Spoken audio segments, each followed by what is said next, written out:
저는 올해 40 후반 주부입니다. 사연을 듣다 보니 예전에 손 윗동서들이 저한테 했던 것들이 생각나서 이렇게 찾아왔어요. 학교 다닐 때도 안 당한 왕따를 동서들이 했어요. 그것도 고졸이라는 이유로 말입니다. 그렇게 학벌 가지고 무시하니 유치해서 뭐라고 대꾸하기도 싫었습니다. 그렇다고 일일이 저는 어떤 대학 다니다 이래저래서 그만두었다고 하기가 오히려 창피했어요. 고졸이면 안 됩니까? 고졸이라도 성공한 사람 많거든요. 제 인생에서 솥 윗동서들 같은 사람은 다시 만나기도 싫어요. 저는 삼형제 중 막내인 남편과 결혼하다 보니 동서가 둘이나 생겼습니다. 괴롭게도 저보다 나이가 어렸어요. 큰형님은 저보다 2살이나 어리고 둘째 형님은 3살 어려요. 그래도 저는 꼬박 형님이라고 높여줬어요. 예의는 지켜야 하니까요. 하지만 그 사람들은 아니었어요. 제가 고졸인 것이 가문의 수치라고 했어요. 늘 무례했고 불쾌했죠. 그런 사람들 안 보고 살고 싶었지만 같은 아파트 단지에 살 수밖에 없었어요. 시부의 소원이 다 함께 모여 사는 거라고 했거든요. 그러던 어느 날 아파트 단지 안에 영어 원서 읽기 모임이 개설되었더라고요. 주부들 취미생활을 돕는다고 관리소에서 주최한 행사였어요. 저도 영어에 관심이 많아 그 모임에 나갔는데요. 거기서 만난 두 형님이 부들부들 떨고 있는 게 아니겠어요. 제가 감당하기 어려운 모임이라나요. 이대 영문과를 나온 선배 후배 사이인 형님들은 자신들에게 맞는 수준이라 고졸인 저는 안 된다는 겁니다. 무슨 염치로 우리 모임에 나와? 재수없어. 아무 곳이나 들이대면 어떡해. 여기 어려운 원서만 읽어. 고졸은 어려워서 안 돼. 그러니까 집안의 수치잖아. 일어나, 가자. 다들 왜 그러세요? 제가 못 올 것 같나요? 고졸도 영어 잘하고 좋아해요. 저는 방긋 웃는 얼굴로 천연덕스럽게 자리에 앉았습니다. 동서들은 수준 안 맞는다고 혀를 차며 모임방을 나가버렸습니다. 주변 사람들은 저를 곤란한 듯 쳐다봤어요. 고졸은 원서를 못 읽나요? 게다가 동서들이 저를 무시하니 더 속상합니다. 가족이잖아요. 하긴 지금껏 살면서 형님들의 따돌림은 부지기수였어요. 도대체 동서지간으로 지내면서 학벌이 무슨 소용인가요? 게다가 저 영어 잘합니다. 고졸이라고 무시하면 안 돼요. 어릴 때부터 영어 유치원도 다녔거든요. 원어민 수준으로 영어도 하고 원서도 그냥 읽어요. 그러나 공식적인 학벌은 고졸입니다. 그것 때문에 다들 이렇게 저를 외면해요? 옛날에 공부 잘했던 것이 무슨 벼슬이라고요. 왕년에 대학 안 나온 사람 서러워 살겠어요. 미안하지만 진짜 고졸이었으면 당장 수능이라고 볼판이었어요. 그러나 형님들이 모르는 것이 있어요. 저 대학 입학 합격증도 있어요. 비치 못할 사정으로 졸업 못했을 뿐이죠. 그리고 따지고 보면 저 형님들보다 공부 엄청 잘했습니다. 왜냐고요? 서울대 의대 정시에 붙었거든요. 그동안은 저러다 말겠지 싶어 귀찮아서 관심을 두지 않았는데요. 그러다 제 딸까지 무시당하자 신경질이 나서 참을 수가 없었어요. 그래서 집안 어딘가 있을 서울대 합격증을 찾아두었죠. 여차하면 보여줄 생각이었어요. 근데 그냥 보여주긴 싫었어요. 뭔가 극적인 순간이 필요했어요. 그래야 창피를 크게 당하죠. 벼르고 벼르던 어느 날 온 가족이 모여있을 때 저는 서울대 의대 합격증을 들이밀었습니다. 두 형님은 보자마자 서로 입을 다물지 못하네요. 공부하고 싶어도 사정 때문에 못한 사람이 얼마나 많은데요. 자기들은 좋은 환경에서 공부만 해놓고 그 난리를 치는 겁니다. 그거 누가 못해요? 그래서 서울대 입학한 제가 이대 입학한 동서들에게 사이다 한 병씩 먹여드렸습니다. 제가 어떻게 했는지 들어보실래요? 저는 소위 파락군에서 태어나고 자랐어요.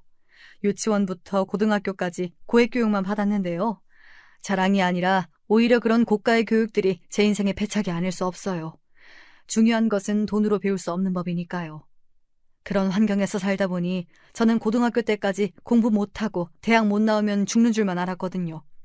세상에 나오니 대학 안 나온 사람이 더 많고 학창시절 공부 잘했다고 인생을 더 잘 사는 것도 아니란 것도 나중에 알았어요. 여러분도 아시다시피 졸업장이 인생을 사는데 하나도 쓸모가 없잖아요.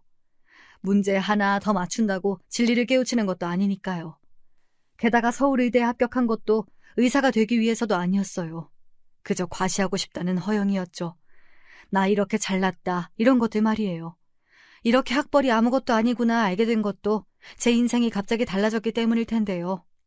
바로 아버지의 죽음이죠. 그 죽음이 아니라면 제 동서들과 다를 바 없는 사람이었겠죠. 지금도 보세요. 좋은 대학 나왔다고 인격이 훌륭한가요? 오히려 더 탐욕스럽고 독단적이죠. 동서들도 이런 부분을 깨우쳤으면 좋겠다고 생각했어요. 왜냐하면 우리 아이들이 보고 배울 수 있으니까요. 하여튼 제 인생이 달라진 것은 바로 아버지의 죽음이었어요. 아버진 개인 사업을 하셨는데 외국에다 우리 옷을 파는 일을 하셨어요. 제가 어릴 때는 사업이 번창해서 기사에다 식모에다 두세 명이나 집에 있을 정도였어요. 제 친모는 어렸을 때 돌아가셨는데요. 새엄마로 들어온 여자는 식모하고 나이가 똑같은 분이었죠. 계모라서 절 구박하고 이런 건 전혀 없었어요. 오히려 저랑 아버지 몰래 극장에도 가고 새벽에 야식도 시켜 먹고 친구처럼 지냈어요. 그러다 제가 중학교 입학할 무렵 남동생이 태어났는데요. 늦둥이 아기가 얼마나 귀엽던지 집안에 웃음꽃이 만발했어요. 게다가 제가 전교 1, 2등을 다툴 정도로 공부도 잘했고요. 제가 중학교 다닐 무렵에는 아예 입주 과외 선생님이랑 함께 살았어요. 그 언니도 서울 의대 다녔는데요. 아버지 고향 후배 딸이라고 하던데 대학교 붙고 나서 동네 잔치를 며칠간 열었다고 해요. 형편이 어려워 저희 아버지가 등록금도 주기로 했습니다. 선생님이 입주하면 24시간을 공부에 매진할 수가 있어요. 새벽 공부하다가도 궁금한 것이 있으면 바로 물어볼 수가 있어서 편리했어요. 새벽 5시에 일어나 영어 단어 외우고 수학 문제 풀다가 8시에 등교합니다. 종일 공부만 하다가 집에 오후 4시에 오면 새벽 1시까지 그대로 공부죠. 잠도 겨우 4시간 자고 말이죠. 그 과외 교사 말고도 학원 강사를 새벽에 집으로 불러 공부도 했어요. 아버지는 제 공부를 위해서는 뭐든지 다 해줬어요. 집도 제일 넓은 방이 제 공부방이었고요. 어린 동생도 울면 누나 공부 방해한다고 혼을 낼 정도였으니까요. 초등학교 때부터 제가 공부를 잘했기에 아버지 기대가 컸어요. 중학교 때 전교 1등 성적표를 보여주니 아버지가 울기까지 하더라고요. 가방끈이 짧아 스트레스를 많이 받았던 아버지라 더 그러셨어요. 형편상 공부를 못한 건데 그렇게 부끄러워하셨어요. 그런데 제가 공부 잘하니 너무나도 좋아하셨죠. 내 딸이 이렇게 공부를 잘할 줄 몰랐다. 정말 자랑스러워. 아버지가 하나 약속하마. 너 서울의대 가면 아버지 재산 다 준다. 변호사 오라 그래서 유언으로 남길 거야. 아버지, 남동생은 안 줘도 돼요? 서울의대 자신 있거든요. 여보, 저도 서울대 가면 줄래요? 당신도 참. 우리 머리가 텅텅 비었는데 어떻게 가능하냐? 어머, 나도 대학 나왔어요. 똥통대학 나온 거? 서울의대랑 비교를 마라. 아, 모르겠고 나중에 따말하기 없게 해요? 그래 임마. 너만 서울의대 가봐. 아버지가 발가벗고 시청 앞에서 춤을 춘다 쳐. 그렇게 아버지 기대를 한몸에 받고 저는 풍족하게 공부했는데요. 제가 고등학교 다닐 무렵 사업이 기울기 시작했어요. 아버지는 티를 내지 않기 위해 주변 사람들에게 돈을 빌렸나 봅니다. 저는 그것도 모르고 윤택하게 살았죠. 교육비를 그렇게 투자하는데 공부 못하기도 어려웠어요. 물론 모든 환경이 갖춰져 있어도 안 하는 사람 있다고 하지만 저처럼 과목별로 과외교사가 있고 그 과외교사를 관리하는 교사까지 있었으니 공부를 못하기가 어려웠어요. 주경야독처럼 낮에 공장에 다니다가 밤에 공부하는 사람들이 힘들죠. 제가 뭐가 힘들겠어요? 속옷도 챙겨줘, 아침 먹여줘, 철마다 한약 먹여. 뭐가 아쉬워서 공부를 못하겠어요? 물론 그때는 그걸 몰랐죠.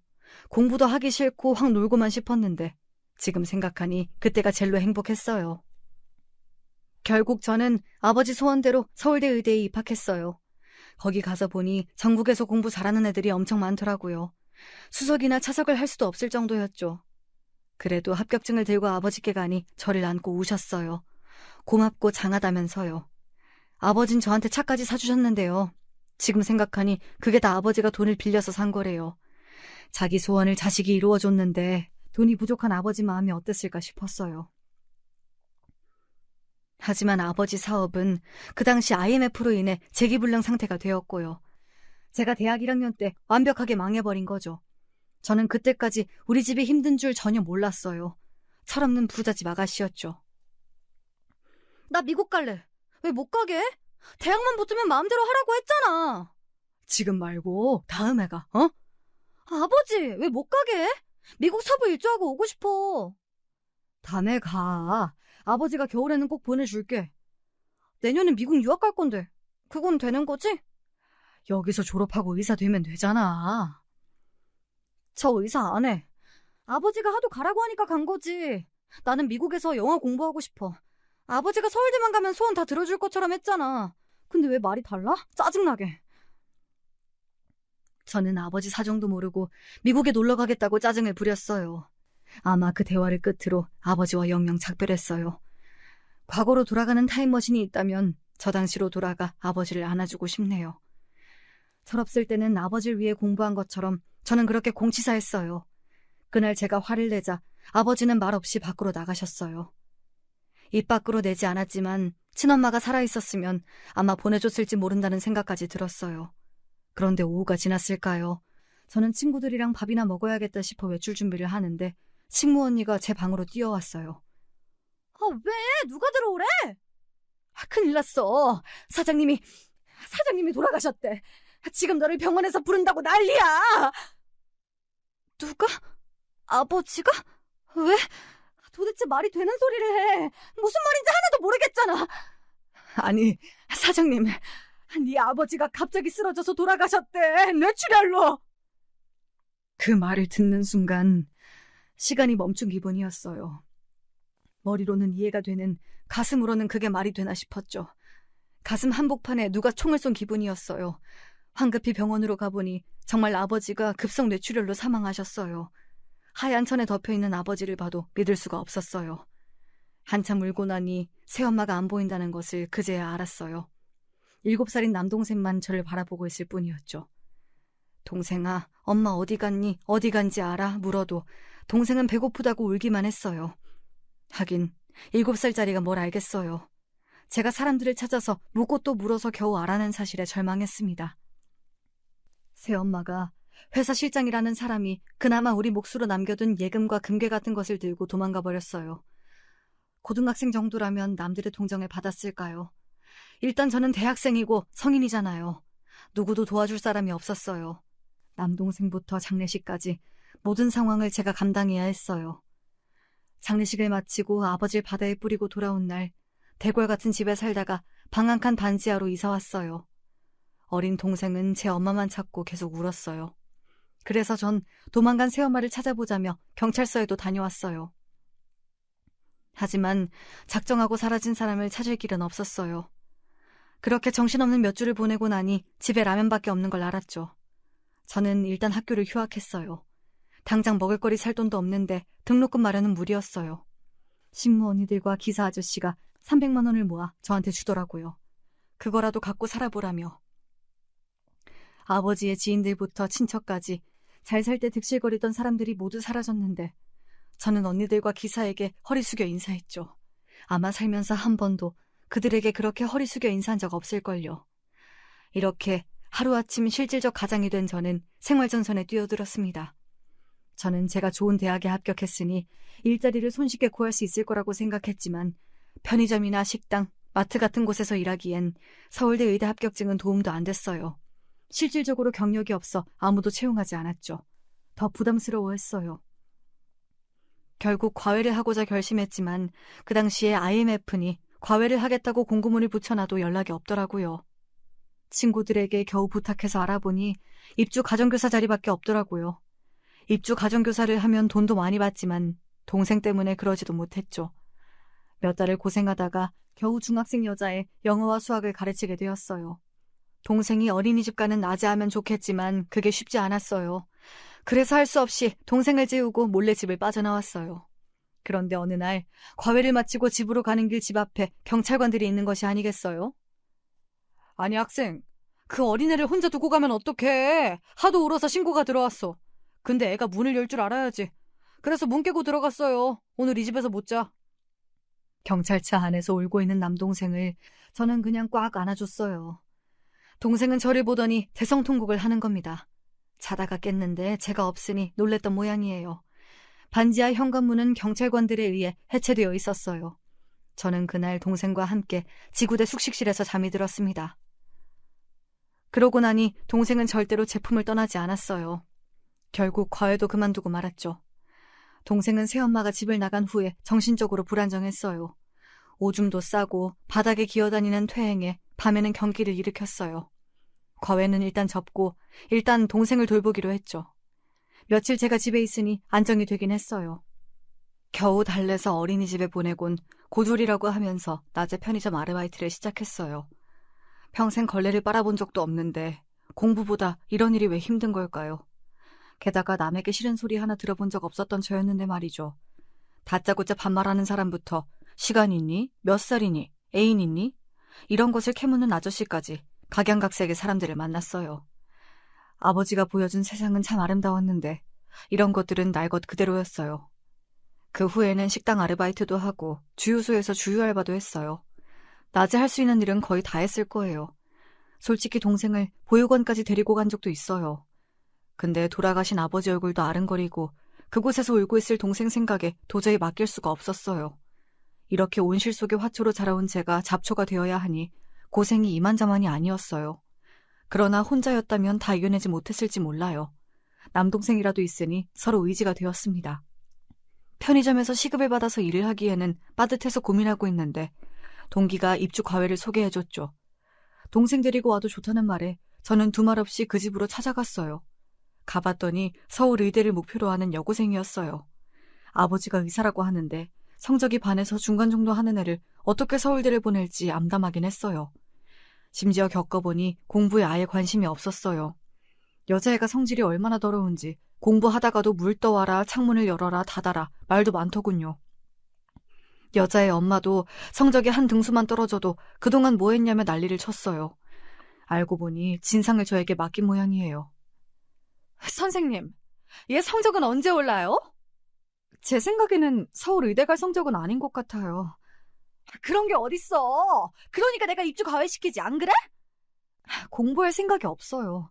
맨날 거울이나 보고 무조건 의대 고집하실 게 아니라 야, 너 나가. 어디서 감히 못 간다는 거야?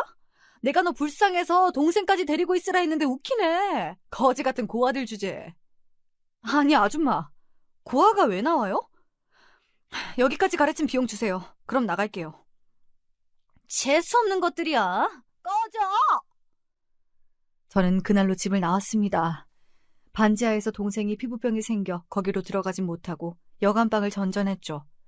새엄마랑 도망간 회사 실장도 원망스럽고 먼저 간 아버지까지 미웠어요. 새엄마는 도저히 찾을 수가 없더라고요. 찾을 시간도 없었고요. 결국 내년엔 복학해야지 마음을 먹다가도 동생이 아프기만 하면 허사로 돌아갔죠. 동생은 라면을 끓이다가 화상을 입기도 했어요. 제가 돈 번다고 나가면 꼭 그렇게 사고가 발생하더라고요. 게다가 심각한 우울증으로 동생은 시름시름 앓고 있었어요. 초등학교를 입학하고도 학교에 가지 못했거든요. 하지만 그게 끝이 아니었어요. 백혈병 진단을 받았어요. 하늘이 노랗게 보였죠. 동생이 짐으로 느껴졌는데 막상 아프다고 하니 덜컥 겁이 났어요. 하늘 아래 가족은 이제 동생뿐이잖아요. 저는 낮에는 돈을 벌고 밤에는 동생 병원에서 숙식했죠. 제가 그렇게 강철 체력인 줄 몰랐어요. 동생이 아프다는 이야기를 들은 아버지 지인이 보다 못해 저에게 돈도 빌려주시고 일자리도 소개해 주셨죠. 서울대까지 나왔는데 건설회사 격리할 수 있겠어? 졸업 안 했으니 고졸이에요. 서울대 나온 적 없어요. 그래, 졸업 못해서 아저씨도 속상하다. 네 아빠 있었으면 의사가 될 수 있었는데. 그래도 여기서 잘해봐. 그동안 아저씨가 도와주려고 했는데 나도 사는 게 바빴어. 아니에요. 정말 감사해요. 동생이 아프다고 할 때는 약이라도 먹고 죽을까 하는 생각도 했어요. 하지만 이렇게 도와주는 분을 만나니 희망이 생겼습니다. 아버지 지인이 소개해준 건설회사였어요.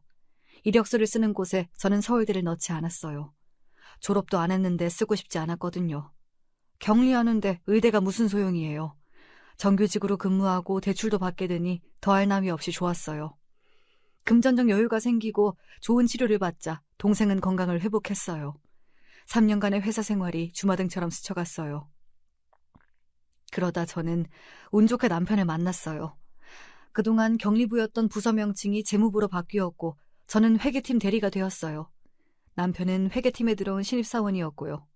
일도 잘 못해서 저한테 싫은 소리 많이 들었거든요. 하필 제가 근무하는 회계팀에 들어와서 다 해놓은 일까지 망쳐버리잖아요. 저기요, 머리가 나쁜 거예요? 아니면 골탕 먹이는 거예요? 부가세 정리문서 저장 하나도 안 되어 있는데요. 문서 작성하고 저장 중간중간에 누르는 거 기본 아닌가? 갑자기 회사 정전이 된 걸 어쩔 도리가 없네요. 언제 다 하죠? 나 야근 못해요. 되게 다 해요.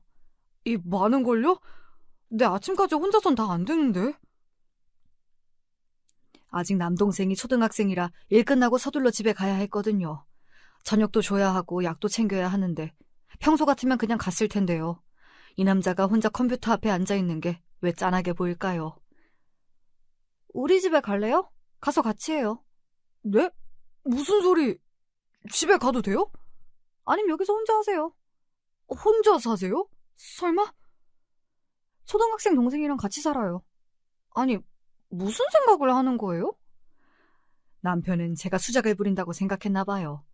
저는 동생이 백혈병을 앓고 나서부터 자연식품으로 식사를 준비했거든요. 초등학생이라도 애는 애니까 밥이랑 영양제 등을 챙겨줘야 했어요. 게다가 규칙적으로 저녁 7시에는 어김없이 밥을 먹어야 해서 저는 업무를 싸들고 집에 가서 많이 했거든요. 그걸 계기로 저희는 자연스럽게 사귀게 됐어요. 남동생이랑 잘 놀아주는 것부터 마음에 들었거든요. 하지만 남편의 정체는 어리숙한 신입사원이 아니고 사장님 막내 아들이라는 겁니다. 사장 아들이면 좋아해야지. 죽상을 하고 그래? 헤어질 거면 더 이상 사귀지 말자. 난 상처받는 거 싫어. 헤어지지 말자는 거야? 그럼, 우와, 프로포즈야? 나 장난 아니다. 자기 엄마 찾아오기 전에 헤어지자고. 드라마에서 보면 그런 장면 있잖아요. 너 따위가 감히 우리 아들이랑 사귄다고? 헤어져. 그러면서 사장이나 사무가 이거 먹고 떨어져 식으로 봉투 내밀고 그 다음 회사에서 쫓아내는 상상을 했거든요. 근데 이 집안은 그러지 않았어요. 아들이 많아서 그런지 경리랑 사귀고 결혼한다고 해도 말리지 않더라고요. 시무와 시부는 결혼 후에도 남동생이랑 사는 것까지 허락했어요. 망나니 같은 아들 마음 잡게 해준 게 고맙대요. 미국에서 대학은 나왔는데 부모 돈이나 쓰고 놀기만 했대요. 그래서 당장 한국으로 들어오라고 했고 군대를 다녀온 뒤 회사에 넣고 고생 좀 시키자 했는데 저를 만나 꽤 성실해졌다며 오히려 저를 더 좋아하셨어요. 회사에는 삽시간에 소문이 퍼졌고 저는 신데렐라가 되어버렸네요. 고졸 격리가 출세했네 같은 소리는 화장실에서 많이 듣긴 했죠. 남편은 미국 명문대를 졸업했어요. 사람들은 제가 주눅이 들 줄 알았나 봐요. 대화가 통하냐 이런 말도 많이 들었는데요. 대학 입학하고 책 안 보는 대학생이 얼마나 많은데요. 저는 격리하고서 학문의 즐거움을 느꼈어요. 돈이 없으니 근처 도서관에서 책을 얼마나 읽었는데요. 결혼 생활은 나름 나쁘지 않았어요. 남편은 저를 만난 후에는 성실하게 회사 생활 잘했고 시부 시모도 상식적인 분이셨죠. 문제는 말이죠. 남편의 형들이 데려온 여자 둘, 바로 형님이었어요. 제가 딸을 낳고 몇 년이 지나자 남편의 큰형이 결혼했어요. 형님 될 사람은 처음 인생은 나쁘지 않았는데요. 신혼여행 다녀오고 첫 번째 명절날 갑자기 저에게 질문을 했어요. 동서는 어느 대학 나왔어? 저 대학 안 나왔는데요. 뭐? 고졸이야? 고졸이 어떻게 서방님하고 결혼해? 말이 안 통하겠다. 고졸 격리라는 말 듣고는 나 안 믿었어. 와, 나 고졸 처음 봐. 주변에 다 대학 나와서 말이야. 근데 서방님하고는 말이 통해? 형님이 잘 몰라서 그러는데요. 결혼하면 남편이랑 말 안 통해요. 얼마나 마누라 말을 안 듣는데요. 그건 고졸이랑 대졸이랑 전혀 상관이 없어요. 고졸이라서 그런가 뻔뻔하네. 알겠어. 제가 한마디도 안 지니 형님의 똥 씹은 표정은 예술이었어요. 고졸을 고졸이라고 하는데 어쩌겠어요. 저도 대학 공부를 더 할까도 생각했지만 그게 필요하지 않았어요. 아이가 태어나고 남동생까지 돌보기에 시간도 벅찼기 때문이에요. 그 후에 남편의 둘째 형도 결혼하게 되었어요. 큰형님이 소개해준 여자였는데요. 큰형님의 대학 선후배라고 하더라고요. 그때부터였습니다. 두 형님이 저를 슬슬 피하기 시작했어요. 자기들하고 수준이 맞지 않는다고 하더라고요. 그 말에 저는 대놓고 웃었어요. 초등학생들도 그런 말 쓰지 않을 것만 같았거든요. 멀리 떨어져 살면 그게 문제가 되지 않아요. 안 보면 되니까요. 그러나 삼형제가 모두 짝을 찾게 되니 시부는 함께 모여 살자고 제안하셨어요. 내가 건설업에 뛰어든 것은 너희하고 같이 살 단지를 만들기 위함이었어. 한 집에 살면 좋겠지만 그건 개인 프라이버시는 보장 안 되잖아. 아파트 단지 만들었으니 거기서 다 함께 살자. 대신 장남은 우리 데리고 살면 좋겠구나. 시부의 회사에서 15개 동 정도의 아파트 단지를 수도권에 세우셨어요. 나름 큰 평수였는데 기반시설이 잘 되어 있어 분양을 모두 마쳤어요. 그래도 자식들과 한 울타리에 살고 싶다고 아파트를 하나씩 주셨어요. 형님 두 분이 부담스럽긴 해도 어쩌겠어요. 가족이니까요. 같이 살면서 부대끼면 어울릴 수 있겠지 싶었죠. 큰형님은 가장 큰 평수를 받으셨는데 대신 복층으로 시부모를 모시고 살게 되었어요. 그래서 어쩔 수 없이 시부모님 댁에 가면 큰형님과 마주칠 일이 많거든요. 그런데 이상하게 아이들이 커갈수록 고졸, 대졸 나누는 게 점점 심해지는 거 있죠? 어느 점심때 시모가 저희를 불렀어요. 좋은 데서 점심을 사준다고 하네요. 어머님 차를 타고 한강이 보이는 호텔에 도착했어요. 맛있는 피자를 사준다고 이탈리아 식당에 모였거든요. 어머님, 오늘 점심은 제가 대접할게요. 맨날 좋은 것만 사주시고. 저번에 사주신 스카프도 너무 감사해요. 한정판이던데요. 친구들이 너무 부러워해요. 네, 어머님. 저도 스카프 오늘 하고 왔어요. 어때요? 그래, 어울린다. 막내는 어때? 마음에 드니?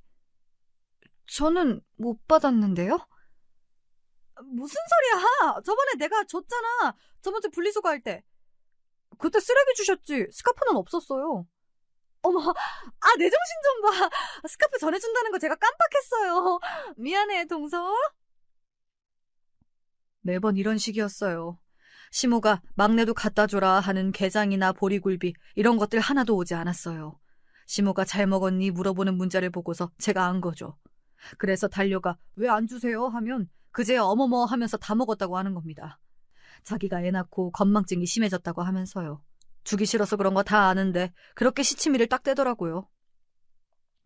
어머니, 이제 그런 거 있으면 저 직접 주세요. 형님들 자꾸 깜빡하세요. 저보다 어리신데 말이에요. 그래, 그럴게. 스카프 오렌지색이라 막내한테 잘 어울릴 텐데. 네. 찾아서 꼭 전해줄게요. 어머님은 마음이 넓으세요. 제가 아는 집은 며느리 될 사람 전문대 나왔다고 하니 반대하고 난리였는데 말이에요. 어머, 왜요? 자식 낳았는데 머리가 돌이면 어쩌냐고. 영어 원서도 하나 못 읽어주잖아. 우리랑 같겠어?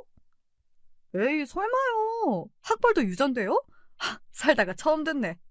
전국 전문대 연합에서 형님 잡으러 오겠어요? 동서, 내 말은 그게 아니잖아. 교육 환경이 다르다는 거지. 우리처럼 영문과 나와서 영어 읽어줘야 조기 교육이 되지. 이대 영문과 나왔다고 영어 다 잘하진 않던데요? 저는 내내 잠자코 있다가 하도 기가 막힌 말 하길래 쏘아 붙였어요. 동서, 말이 너무 심하다. 이대 영문과 나오려면 반에서 2, 3등은 해야 돼. 전교에서 1등, 2등 아니잖아요. 동서, 전교 1등이 얼마나 힘들 줄 알아? 특히 강남 같은 곳은 더 어렵고. 잘 모르면 그냥 가만히 있어. 어머니도 영어 하시죠? 그래, 기본적인 건 하지. 그래도 너희들만 하겠니? 저번에 텔레비전 보니까 초등학교도 안 나온 할머니가 영어 공부해서 영어책도 읽던데? 자기가 하기 나름이죠. 시험 한 번 잘 보고서 평생 똑똑한 척하면 되겠어요? 서울대 나와도 바보 같은 사람 많아요. 동서, 서울대 들어가기 얼마나 어려운 줄 알아? 심지어 서울대 의대 들어가려면 유치원 때부터, 아니다, 신생아 때부터 공부하라는 말도 있어. 뭘 모르면 조용히 있어. 우리 말에 끼지 말고. 우리 동서가 수능도 안 봤는데 어떻게 알아요? 이제 그만해라. 음식 나왔다. 학벌 그게 그렇게 중요하니? 막내야, 어서 먹자. 시모의 말 한마디에 동서들은 입을 닫았어요. 호텔 식사를 마치고는 몇 개월 동안은 두 사람 저랑 말도 안 했어요. 마트에서 마주쳐도 무시하고 돌아가더라고요. 명절날도 두 사람만 웃고 떠들고 제가 다가가면 말을 멈추고 슬슬 자리를 피했어요. 주변에 사람만 있으면 겨우 아른 체하고 그러다 우리 셋만 있으면 아예 대놓고 투명인간 취급했습니다. 좋은 집안에서 태어나 아버지 사업 망하지 않고 잘 이어와서 좋은 대학 들어간 것이 뭐가 그리 자랑일까요? 매번 이대 영문과 나왔다고 목에 힘을 주는데 나와서 직업도 없잖아요. 겨우 애들 영어 동화나 읽어주면서 말이에요. 시간이 지나면서 저를 왕따하는 문제가 점점 제 딸과 얽혀졌습니다. 저는 딸을 낳아서 기르고 있었는데요. 큰 형님은 아들 하나, 둘째 형님은 아들과 딸이었어요. 비슷하게 결혼해서 아이들 나이도 얼추 비슷했어요. 게다가 아파트 단지도 같으니 같은 초등학교에 들어갔는데요. 1학년인데도 형님들 아이들은 과도한 과외를 받고 있었죠. 저는 공부보다 아이가 즐겁게 학교 생활하는 것이 좋았어요. 제가 공부를 어릴 때 많이 하다 보니 아버지랑 어린 시절의 추억이 하나도 없었어요. 맨날 공부였기에 우리 딸은 그렇지 않았으면 좋겠다 싶었거든요. 그러던 어느 날 딸이 학교에서 오자마자 자기도 이번 방학 때 하와이 가고 싶다고 이야기했어요. 자초지종을 물었더니 학교에서 만난 사촌들이 이번에 하와이에 가는데 넌 왜 안 가냐고 하더래요. 큰형님이랑 둘째 형님 가족들만 하와이 여행을 계획하는 거 있죠? 우리한테는 갈 수 있냐고 물어보지도 않았어요. 엄마, 아빠, 큰 집이랑 작은 집 애들 하와이 간대. 우린 왜 못 가? 하와이? 그래? 그러면 우리도 끼워달라고 하자. 돈 내면 되잖아. 이대 동문을 위한 어린이 영어 캠프래. 지금 물어봤어. 가족 중에 이대를 나와야 하는 거래. 난 이대 나와서 안 된대. 웃기네. 동물을 위한 캠프가 어딨어. 아니다, 너 갈 수 있다. 할머니 손녀잖아. 어머니 이대 나오셨어? 응, 이대 영문과. 형수들이랑 동문이잖아. 저는 조금 당황했어요. 어머니는 한 번도 티를 낸 적이 없었거든요. 하마터면 그 대학에 대한 안 좋은 인상을 가질 뻔했어요. 그럼 그렇죠. 두 형님이 이상한걸요. 남편 말대로 친할머니 덕분에 그 영어 캠프에 갈 수 있지 않냐고 형님들에게 문자를 보내니 답도 없더라고요. 중요한 것은 이대에서 주최하는 건 맞는데 이대 동문이 아니더라도 갈 수 있는 거였어요. 애만 가는 게 아니라 엄마도 따라갈 수 있다고 하니 저도 여권과 짐을 챙겼죠. 말이 영어 캠프지 미국 여행이나 다름없었어요. 다만 아이들끼리 모여 배울 수 있는 프로그램이 있더라고요. 남편들은 회사 일 때문에 가지 못하고 결국 여자들만 가게 되었는데요. 저보고 입국 수속 밟을 수 있냐, 비행기는 처음 아니냐, 가서 영어 도와달라고 하지 마라, 난리가 났어요. 하와이는 처음이지만 LA는 2번 간 적이 있었거든요. 가서도 자기들 아는 척하지 말라며 따로 다니자고 하는데 대답할 가치도 없어 대꾸도 안 했네요. 그런데 하와이 가는 내내 자꾸 묻는 거예요. 창피하다고 옆에 있지 말라면서요. 가면 친구들 있으니까 동서, 우리 아는 척하지 말자. 왜요? 제가 전염병 환자예요? 그게 아니라 다들 대학 나왔어. 그런데 자기는 고졸인데 괜히 기분만 나쁘잖아. 이러지 마세요. 고졸 타령 그만 좀 하시라고요. 한 번만 더 하시면 저 안 참습니다. 비행기 안에서 체면 떨어지고 싶어요? 또 고졸 타령하면 머리채라도 잡을 거예요. 그러니 입 좀 닫아주세요. 닥쳐요, 제발. 비행기 안에서 제가 오히려 그들을 멀리했어요. 애들 교육상 하나도 좋지 않잖아요. 어른들이 대놓고 사람 무시하는 장면 보여주는 것이 얼마나 비교육적인데요. 그때 결심했죠. 저런 것들하고 상종을 말자고요. 다행히 딸아이는 하와이에서 즐겁게 지냈어요. 생활영어 중심으로 동화를 많이 읽어준 보람이 있더라고요. 수영장에서 미국 애들과 한국 애들을 섞어놓고 놀면서 영어 배우는 시간이었는데요. 우리 딸은 허물없이 어울리며 영어도 곧잘 했어요. 엄마, 미국 사람 만나니까 하나도 안 떨리고 영어가 막 나와. 그러니까 엄마가 영어 동화 많이 읽고 듣자고 했잖아. 엄마 방법이 맞지? 하지만 형님 애들은 어색한지 괜히 뒤로 숨고 미국 애들하고 영어 한마디도 못하는 거 있죠? 형님들은 당황하기 시작했죠. 우리 딸은 미국 애처럼 이야기를 잘하는데 말이에요. 야, 원준아, 가서 말해봐. 왜 쫄고 그래? 영어 가르친다고 들인 돈이 얼만데? 그래, 너희들도 다 이해하는데 말을 못하는 거지? 안 그래? 원준아, 가서 하이 해봐. My name 원준 하고. 아니, 왜 그것도 못해? 이것들아, 미국 중학교 교과서를 읽으면서 왜 가서 말을 못해? 응? 그러니까 그런 과외 필요 없다고 했잖아요. 영화도 보고 노래도 듣고 해야 언어 감각이 늘죠. 이럴수록 애한테 화내면 안 돼요. 영어가 즐겁구나 이런 생각을 심어줘야 하는 건데. 원준이 봐봐요. 긴장해서 더 말 못하지. 일부러 약 올리려고 그런 건 아니었고요. 애들은 주눅 들었는데 자꾸 재촉하니까 제가 옆으로 가서 한마디 거들었어요. 그것도 듣기 싫은지 형님들은 애들을 데리고 다른 곳에 가버렸어요. 그러면 그럴수록 우리 딸은 캠프에서 가장 영어를 잘했어요. 그렇게 하와이에서 시간이 지나갔어요. 제가 겁도 없이 잘 다니니까 작은 형님이 옆에 와서 또 그러더라고요. 가만히 보니까 동서는 고졸이라서 겁이 없지? 나는 문법이 먼저 떠올라서 말이 안 나와. 동서는 그래도 대화한다, 미국 사람이랑. 형님, 고졸 타령 그만하랬잖아요! 내가 소리를 크게 지르니 그제야 알았다는 듯이 자리로 돌아갔어요. 사람들이 생각이 있으면 머릿속에 맴도는 말이 그대로 입으로 나오지 않을 텐데요. 두 형님은 아무 생각이 없는 것이 분명했어요. 필터 없이 말하다니 정말 불쾌했어요. 하지만 타국에서 싸워봤자 감정만 상하죠. 한국에 가면 가만두지 않겠다고 다짐했어요. 캠프 마지막 날은 부모들과 행사에 참여했어요. 큰 강당에 모여 그동안 어떤 활동했는지 영상도 보여주고 학부모 대표로 나와서 영어책을 읽어줄 사람을 뽑는데요. 잘난 이대 영문과 나온 사람들이 많으니 어디 얼마나 영어를 잘하나 지켜볼 양이었는데요. 갑자기 큰 형님이 바로 저를 추천하는 게 아니겠어요. 말리 타국에서 저를 망신주고 싶은가 봐요. 여기요, 여기. 이 사람이 해보고 싶대요. 사람 많은 데서 갑자기 소리를 쳤어요. 바로 한 달 전 영어 원서 모임을 제가 왜 나갔는지도 잊었나 보죠. 영어가 되니까 원서 모임에 가죠. 영어 유치원 수재인 나를 뭘로 보고 나가라고 하는 건지 저는 알겠다며 단상으로 올라갔습니다. 동화는 쉬운 내용이었어요. 제가 척척 읽어가니 형님들의 표정이 서서히 굳어져가는 꼴이 우스웠어요. 내가 못하고 당황할 줄 알았나 봐요. 고졸이라고 무슨 알파벳 모릅니까? 고등학교 때 영어 배우잖아요. 그렇게 하와이 여행을 마치고 한국에 돌아왔는데요. 형님들은 아이들을 더 닥달해서 공부를 가르치기 시작하더라고요. 그렇게 시간이 지났는데요. 어느 날 딸이 울면서 집으로 들어왔어요. 저는 무슨 일인지 물었죠. 듣고 보니 피가 거꾸로 솟는 겁니다. 저는 남동생한테 딸을 맡기고 큰형님 집으로 찾아갔어요. 형님, 애들 이야기 들었죠? 뭐 하는 거예요? 놀지 말라니요. 왜요? 자기가 몰라서 그렇지. 이 동네 사람들 다 알아. 자기 고졸 격리라면서 미국 명문대 나온 서방님 꼬신 거. 그러니까 놀지 말라는 거지. 엄마가 그렇게 못 배우고 천박하니. 사과하세요.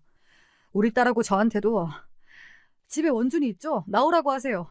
두 사람 다 사과해요. 고졸을 왜 무시하는 줄 모르겠고요. 경리도 왜 무시해요? 목소리 낮춰. 어머니 계셔. 잘됐네요. 어머니한테 여쭤볼게요. 그때 소란을 듣고 아래층에서 어머니가 올라오셨어요. 형님은 어쩔 줄 몰라 했고요. 제가 이야기를 다 했더니 가서 딸도 데리고 오라는 겁니다. 그래서 제가 딸을 데리고 온 사이 원준이가 크게 혼나고 있더라고요. 작은 어머니 죄송해요. 원희야 미안해. 다시는 안 그럴게. 그네 넌 왜 안 하니? 네, 동서 미안해. 원희야 기분 나빠하지 마. 미안. 한 번만 더 고졸 이야기하면 아버지한테 말할 거야. 어떻게 되는 줄 알지? 이 집 다 물려받고 싶으면 조심해라, 그네야. 시모가 나서주지 않았다면 그날 저 짐 싸고 나갈 판이었어요. 그런 대접을 받고 어떻게 살아갑니까? 그날 밤 딸아이가 제 품에 안겨 묻더군요. 엄마, 고졸이 나쁜 거야? 나쁘긴? 고등학교 졸업했다는 뜻이야. 더 쉬운 말로 고등학교 공부 다 했다는 뜻. 욕 아니네? 큰엄마는 왜 그래? 큰어머니는 자랑거리가 대학밖에 없어서 그래. 그 이후부터는 고졸 타령은 조금 줄어들었어요. 형님들을 만날 기회를 저도 줄였고요. 남편도 나중에 큰형님, 작은형님들 따로 만나서 다시 그런 말 들리지 않게 해달라고 했어요. 아주버님들도 노발대발 대신 그런 일 없게 하겠다고 했고요. 하지만 두 형님의 교만이 있는 한 언제 터질지 모르는 시한폭탄이었습니다. 회계 담당 직원이 임신해서 출산 휴가 갔어. 당신이 좀 도와줘. 남편의 말에 저는 다시 일을 시작했어요. 3년 만이었어요. 결혼 후에도 계속 일을 하긴 했거든요. 처음에만 일이 서툴고 어려웠지 적응되었습니다. 남편은 예전에 어리숙한 신입사원이 아니었어요. 재무팀을 총괄하는 본부장이 되어 있었어요. 중형 건설 회사지만 규모가 점점 커지고 있다가 보니 믿고 맡길 사람이 필요하대요. 시부는 제가 다시 회사에 나오길 바라셨어요. 그리고 높은 직책을 주시겠다는 겁니다. 재무실장이라는 직책을 주셨어요. 회계팀과 자금팀을 총괄하는 업무였어요. 막내는 역시 달라. 똑똑해. 3년 쉬고도 와서 일 처리하는 거 봐라. 우리 회사 인재 중에 인재다. 얼마나 일 시키시려고 띄워주세요. 아주 많이 시켜 먹어야지. 자금 관리가 무엇보다 중요하잖아. 너희들이 맡아주니 아버지는 든든하다. 하지만 형님들 생각은 그렇지 않았어요. 자금을 관리하는 사람이 저라는 사실에 분노를 표출했어요. 그것도 시부의 생신상 앞에서요. 삼형제와 시부모님 그리고 아이들 저희까지 호텔로 향했어요. 고맙게도 시부는 제 동생도 집안 행사에 꼭 불러주십니다. 저는 오랜만에 회사 복귀를 해서 피곤했지만 시부의 마음이 감사해서 즐거운 마음으로 참석했어요. 집에서 해드리겠다고 해도 며느리들 힘들다고 호텔에서 중국 요리 먹자고 하셨어요. 시부랑 시모를 보면 결혼 잘했다는 생각이 드는데 형님들만 보면 체하는 느낌이에요. 축하 노래도 부르고 선물도 드리고 행사가 어느 정도 끝이 나자 갑자기 형님이 벌떡 일어나는 겁니다. 아버님, 드릴 말씀이 있습니다. 저도 있어요. 해봐, 뭔데? 막내 동서가 회사에서 중요한 업무를 맡고 있는 게 부당하다는 생각이 들어서요. 그 말이 떨어지자마자 남편이 일어나려고 하는데 제가 말렸습니다. 도대체 뭐라고 할지 들어보고 싶었어요. 막내 동서는 자격이 없어요. 그런 사람이 어떻게 회사 돈 관리를 해요? 그건 또 무슨 말이야. 막내는 회사 일 오래 했잖아. 특히 재무관리는 머리가 좋아야 하는데 막내 정도면 자격 충분하지 왜? 대학을 안 나왔잖아요. 대학을요. 그럼 그렇죠. 저 사람들의 마음속에는 대학으로 서열을 나누고 있는 게 분명해요. 그렇다면 자기보다 높다고 객관적으로 입증되면 어쩌려고 그럴까요? 그건 원준이 엄마 너도 중퇴잖아. 어머 여보, 그래도 전 당당히 붙었어요. 저 차석이었어요. 당신 때문에 이 모양 이 꼴 된 거 몰라요? 가만히 있으면 중간이라도 간다고 하잖아요. 저는 처음 알았어요. 같은 중퇴끼리 너무한다고 생각이 들 정도였어요. 됐어, 그만해. 생신날 뭐 하는 거야? 그만하세요, 형수님. 저 화나면 어떻게 될지 몰라요. 아내 무시하는 발언 못 참습니다. 야, 못 참으면 어쩔 건데. 저도 그게 의문이에요. 막내 재수씨 일 못하는 건 아닌데 대졸 직원 관리가 되겠어요? 말 나온 김에 이야기하는데요.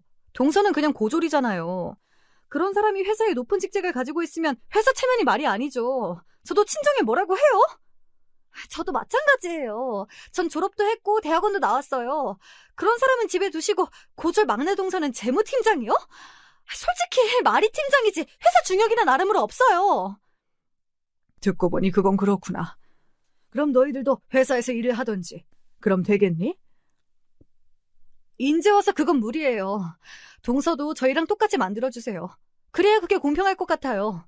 원준이가 뭐라고 하는 줄 아세요? 자기도 고졸한대요. 그래도 할아버지 회사에 취직되니 공부 안 하겠대요. 여기서 서울대 합격한 애들 있냐?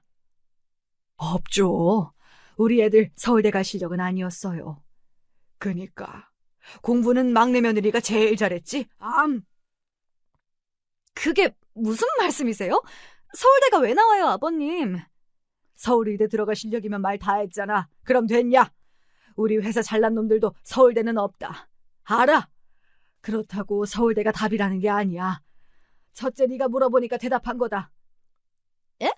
막내 동서가 서울의대 실력이라고요? 실력은 아니고요. 서울의대 다니다가 말았어요. 근데 재무관리는 제가 따로 공부 중이에요. 그러니까 걱정하지 마세요, 형님들. 말도 안 돼. 그걸 어떻게 믿어요, 믿길. 합격증 있는데? 그것도 안 믿으시면 말고요. 아님, 입학식 사진이라도 보여드려요? 제가 아무리 믿어달라고 해도 두 형님은 막무가내였죠. 호텔에서 차를 타고 우리 집에 오셔서 서재 안에 서랍을 열어 오래된 합격증을 보여드리니 아무 말도 못하고 각자 집으로 돌아가셨네요. 그럼 우리 엄마가 이긴 거야? 아니야. 엄마가 큰엄마, 작은엄마보다 공식적으로 공부를 더 잘했을 뿐이야. 어쩐지 속이 시원한 느낌이 들긴 들었어요. 웃긴 건 그 이후 두 형님 사이가 점점 멀어졌다는 사실이에요. 형님도 고졸이면서 막내 동서만 뭐라고 했어요? 정말 불쾌해요.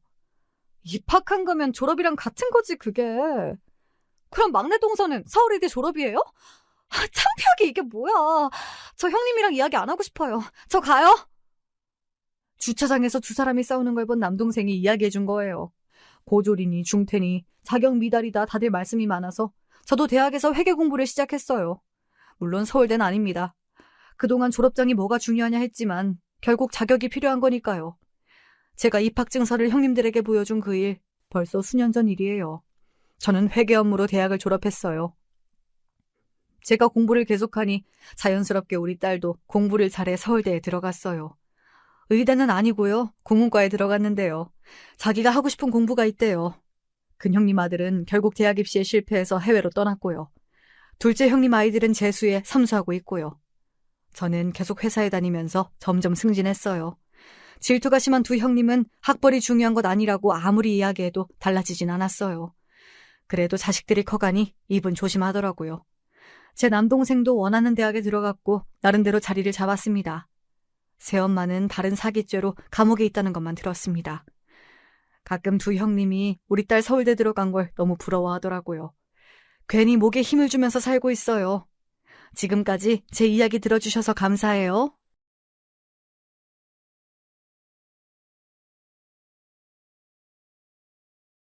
안녕하세요. 저는 70대 남성입니다. 이 나이가 되면 감정이 무뎌지는 줄 알았는데 굳은 살에 물이 고이는 것처럼 여전히 그 골짜기는 깊어지고 더 사람을 침묵하게 만드네요. 표현을 적게 하는 것일 뿐 아픔은 더 사무치는 것 같습니다.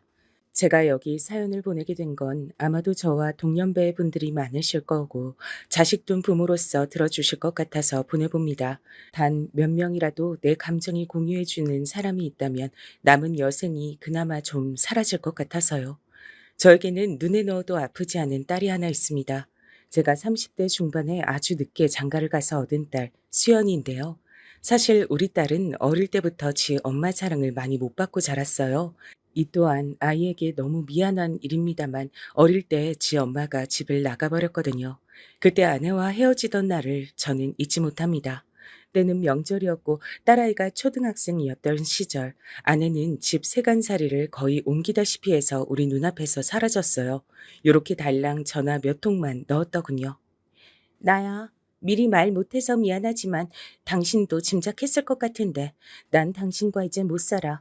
서류는 나중에 따로 보낼게. 그때 얼굴 다시 보고 수연이 잘 부탁해.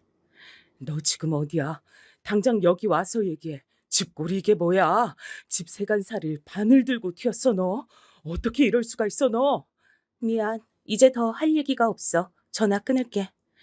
아내는 그러고 전화를 끊어버렸고 전 어디에 다시 걸어야 할지조차 몰랐어요. 멀리 시골에 계신 장모님께 전화해서 상황을 다 밝혔는데 별 소용이 없더군요. 아이고 자네 내가 다 미안하게 됐네. 영순이 걔가 막내로 태어나서 너무 버릇없이 자랐나 봐. 근데 이렇게 된 거에 꼭 걔 잘못만 있겠나? 자네도 너무 아내한테 빡빡하게 군 게 없는지 생각해보게나. 장모님, 지금 그게 맞는 말씀이라고 생각하십니까? 막말로 제가 영순이한테 무엇을 잘못했을까요? 결혼 안 하겠다는 저를 굳이 찾아와서 그렇게 시집가고 싶다고 졸랐어요. 장모님도 아시지 않습니까? 아이고, 자네 왜 그렇게 흥분했는가? 소리 좀 지르지 말게. 내 귀가 아파하죠. 장모님, 장모님 끊지 마세요. 장모님. 그러나 이런 식으로 무책임하게 연락을 인방적으로 끊어버리신 장모님을 보며 전 무척 좌절하게 됐어요. 딸아이는 영문도 모른 채 순식간에 자기 엄마랑 떨어지게 됐고 요즘으로 치면 싱글파파 그런 게 되어버린 저는 앞길이 막막했죠. 가정이 이렇게 무너지게 되니 당연히 저는 일에 집중이 되지 않았고 순조롭게 벌리고 있던 돈들은 여기저기서 빵꾸가 나기 시작했어요. 중간에 형제들이 나서기도 하고 집이 경매에 넘어가려는 것도 도와주고 했지만 끝내 막을 수 없었답니다. 막내 남동생이 얼마나 괴로워했는지 몰라요. 형, 어쩌다가 이렇게 집까지 수연이가 너무 안 된 것 같아. 내가 데려다가라도 키워주고 싶지만 됐어. 그게 무슨 말이냐. 너도 재수 씨가 있고 애들 둘이나 있는데 비록 지하로 이사 가긴 하지만 별 수 있겠어. 처음에도 그렇게 시작했고 다시 그렇게 시작해야지. 하지만 사람이 한번 올라갔다 처지게 되니 다시 올라가기에 너무 지치더라고요. 중간에 딸아이가 아플 때 의료보험비 문제로 병원에 못 보내기도 했고 이때 아내로부터 연락이 오기도 했었는데요. 정말 사람 같지 않게 느껴지더군요. 당신 어떻게 된 거야? 의료보험비 안 냈다고 왜 나한테 연락이 와? 애 치료 정도는 제대로 받게 해야지. 뭐 하면서 사는 거냐고. 너 연락 한번 잘했다. 그래. 이혼하면서 네가 진 카드비 때문에 하자고 하더니 애 키우는데 네가 한 일이 뭐가 있어? 애 밥값이랑 옷값이라도 대줘봤어? 아님 사춘기 네 딸 이제 이런저런 변화 와서 힘들어하는데 애미라고 나타나서 한 번이라도 안아준 적이 있어? 에휴, 또 이런다. 누가 싸우재? 내 말은 의료보험비 좀 따박따박 내라는 거야. 이런 걸로 신경 쓰이게 하지 말고. 난 너 사람으로 생각 안 하니까 짐승으로 여기니까 다신 연락하지 마라. 내일 돈이 있으면 냈겠냐? 그럼 네가 쳐내던지. 저는 정말 하루하루 아내에 대한 분노로 잠을 이룰 길이 없었어요. 그럼 안 됐는데 지금도 땅을 치고 가슴을 치고 후회하는 것은 죄 없는 딸에게 너무 쥐엄마 험담을 많이 했단 것입니다. 저도 인간이기에 견딜 수가 없어서 그런 것도 있지만 딸아이에겐 엄마인데 제가 너무한 것 같아요. 네 엄마가 그렇게 짐을 다 들다시피 하고 날라버려서 아빠는 살 의욕을 잃었어. 앞으로 어떻게 하면 좋을지 모르겠다. 집도 이렇게 작은 데로 왔고 일하느라 계속 바쁠 거야. 수연이 너도 혼자 있는 날이 더 많을 거고. 아빠, 우리가 갑자기 왜 이렇게 된 거야? 엄마만 탓하면 해결될 수 있어? 엄마가 다시 보고 싶은 건 절대 아니야. 근데 갑자기 이렇게 집이 줄어들고 내가 전학을 가야 하는 상황이 우울해. 이러면서 딸은 얼마 안 가 그만 못 참고 통곡을 하더라고요. 이혼과 동시에 제 삶도 딸의 평온한 일상들도 시간이 지날수록 점점 무너져 내렸어요. 아내는 어디서 어떻게 사는지도 모르게 멋대로 살고 있었고요. 그렇게 어찌어찌 시간이 지나 딸아이가 20대 중반이 됐을 무렵 그때도 아내는 염치 없이 전화를 걸어왔어요. 딸을 만나고 싶어 했지만 이제 딸이 거부했답니다. 엄마가 무슨 낯으로 연락했는지 모르겠어. 난 아빠가 너무 고생한 게 불쌍해서 엄마가 아무리 날 낳아줬다지만 만나기 싫어. 연락하지 말아줘, 엄마. 그러자 이 말에 아내는 또 저에게 전화를 걸어 난리가 났어요. 하지만 저도 다 무시해버렸고 그저 딸만이 행복하길 바라면서 살았답니다. 한 번 구겨진 형편은 다시 펴지질 않더라고요. 저도 아내를 용서하고 싶었지만 그럴 수가 없었어요. 제 삶이 너무 고되고 필요했으니까요. 오죽하면 중간에 딸조차 이런 제안을 할 정도였답니다. 아빠, 이제 아빠도 나이가 있고 좀 더 있으면 환갑이고 칠순일 거 아니야. 혼자 나이 드시지 마시고 좋은 아줌마라도 만나서 재혼해. 나 나중에 시집 가면 아빠 혼자 되잖아. 나 그럼 진짜 너무 부담스러워. 딸은 우스갯소리로 슬쩍 말을 했지만 전 엄두가 안 났어요. 이 나이 돼서 다시 누구랑 살고 싶지도 않아. 재혼할 거면 진즉했어야지. 이제 이렇게 늙어가는데 누가 거들 떠나 봐주겠니? 나 걱정 말고 수연이 너나 제대로 시집 갈 생각해. 남자놈들 조심하고 여차하면 꼭 결혼 안 해도 돼.